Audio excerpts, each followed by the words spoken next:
Halo teman-teman, perkenalkan nama saya Ivan dari kelas 11 IPA 2. Pada hari ini, saya akan menjelaskan pengertian sejarah dan penjelasan kolonialisme, imperialisme, kapitalisme, dan merkantilisme. Pengertian sejarah. Sejarah adalah kajian tentang masa lampau, khususnya bagaimana kaitannya dengan manusia dan kejadian atau peristiwa yang terjadi di masa lampau di segala bidang kehidupan. Pengertian sejarah menurut saya sendiri adalah sejarah adalah peristiwa atau kejadian penting di masa lalu yang dipelajari masa kini untuk dijadikan pembelajaran di masa depan nanti. Selanjutnya saya akan membahas penjelasan kolonialisme, kapitalisme, imperialisme, dan merkantilisme. Yang pertama adalah penjelasan imperialisme. Pengertian imperialisme. Imperialisme adalah sebuah kebijakan di mana sebuah negara besar dapat memegang kendali atau pemerintahan atas daerah lain agar negara itu bisa dipelihara atau berkembang. Berdasarkan tujuan untuk apa imperialisme tersebut menguasai suatu wilayah, ada dua jenis imperialisme. Yang pertama, imperialisme kuno adalah upaya suatu negara mencari tanah jajahan karena terdorong 3G, yaitu gold, gospel, glory. Gold adalah mencari kekayaan berupa logam mulia, emas, dan perak termasuk rempah-rempah. Gospel yaitu menyebarkan agama Nasrani, dan glory yakni untuk kejayaan negeri induknya. Pelopor imperialisme kuno adalah Portugis dan juga negara Spanyol. Kemudian yang kedua adalah imperialisme modern. Imperialisme modern adalah imperialisme yang berlangsung setelah revolusi industri. Dengan kemajuan industri, turut meningkatkan kebutuhan bahan mentah dan juga pasar yang luas. Pelopor imperialisme modern adalah negara Inggris. Kemudian penjelasan kedua adalah kolonialisme. Pengertian kolonialisme. Kolonialisme adalah suatu sistem di mana suatu negara menguasai rakyat dan sumber daya negara lain tetapi tetap berhubungan dengan negara asalnya.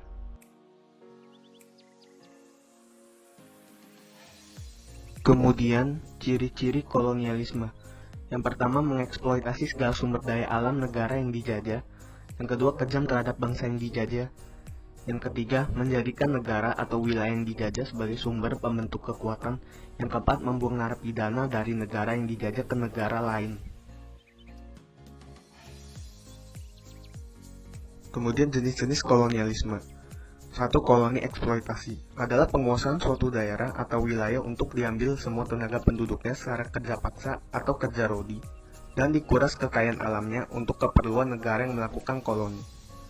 2. Koloni penduduk merupakan penguasaan wilayah atau daerah baru yang caranya mengusir atau menghilangkan penduduk pribumi yang digantikan oleh pendatang yang membuat kedudukan penduduk pribumi menjadi diabaikan. Yang ketiga, koloni deportasi adalah wilayah koloni yang dipakai sebagai tempat membuat para narapidana yang tidak dapat diatasi oleh pemerintah. Kemudian yang keempat, koloni domisili adalah penduduk suatu negara yang menempati wilayah koloni tersebut. Yang kelima, koloni Lebensraum adalah adanya ledakan penduduk pada suatu negara induk, menjadikan beberapa orang mencari ruang hidup pada wilayah baru. Yang keenam, koloni defensi adalah wilayah koloni yang dalam bentuk pulau-pulau untuk kebutuhan pertahanan. Yang ketujuh adalah koloni netral. Koloni netral adalah pendudukan suatu wilayah untuk tempat tinggal tanpa ada keberhasilan lain. Selanjutnya, tujuan kolonialisme. Tujuannya adalah melakukan penyebaran agama, memperoleh kekayaan, dan menambah kejayaannya.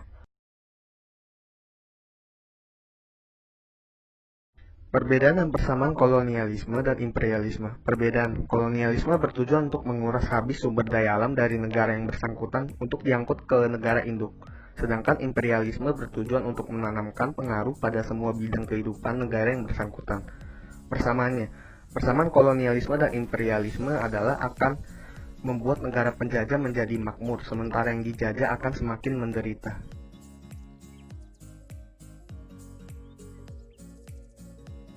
Selanjutnya, penjelasan kapitalisme. Pengertian kapitalisme. Kapitalisme adalah sistem ekonomi yang memberikan kebebasan penuh bagi tiap orang untuk mengendalikan kegiatan ekonomi seperti perdagangan, industri, dan alat-alat produksi dengan tujuan mendapatkan keuntungan.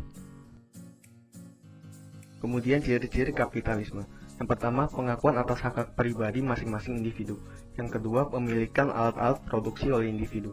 Yang ketiga, individu bebas memilih pekerjaan atau usaha sendiri. Yang keempat, ekonomi diatur oleh mekanisme pasar. Yang kelima, pemerintah punya peran yang amat kecil dalam kegiatan ekonomi. Yang keenam, motif yang menggerakkan perekonomian ialah untuk mendapatkan laba. Kemudian negara-negara yang menganut kapitalisme ada Amerika Serikat, Jerman, Inggris, Prancis, dan lain-lain. Kemudian yang dibahas selanjutnya adalah kelebihan dan kelemahan kapitalisme. Kelebihan kapitalisme. Yang pertama, tingkat efisiensi yang lebih tinggi. 2, tingkat kreativitas dan inovasi yang tinggi. 3, pertumbuhan ekonomi yang pesat. 4, ada sistem desentralisasi. 4, konsumen lebih diperhatikan. Yang terakhir, tidak adanya pasar persaingan sempurna. Kelemahannya, tidak adanya pasar persaingan sempurna, kegiatan ekonomi hanya fokus pada keuntungan, penindasan terhadap UMKM, tidak meratanya distribusi kekayaan, memunculkan ideologi sekulerisme. Kemudian tujuan kapitalisme adalah untuk memperoleh keuntungan dalam ekonomi pasar. Kemudian penjelasan terakhir, merkantilisme. Pengertian merkantilisme. Merkantilisme adalah praktik dan teori ekonomi yang dominan di Eropa abad 16 ke abad ke-18 yang dipromosikan lewat peraturan ekonomi pemerintahan suatu negara untuk tujuan menambah kekuasaan negara dengan mengorbankan kekuatan nasional saingannya. Kemudian ciri-ciri merkantilisme. 1. Negara adalah satu-satunya penguasa ekonomi. 2. Mendapatkan logam mulia atau emas sebanyak-banyaknya menjadi tujuan utama. Yang ketiga, meningkatkan perdagangan luar negeri. Yang keempat, meminta bayaran tunai dalam bentuk emas jika suatu negara mengekspor lebih dari negara lain. Yang kelima, hanya bahan mentah atau bahan baku yang diimpor dari negara-negara yang dijajah. Yang keenam, mencari negara-negara jajan untuk mencari kekayaan. Tujuan merkantilisme adalah untuk melindungi perkembangan industri perdagangan dan melindungi kekayaan negara yang ada di masing-masing negara.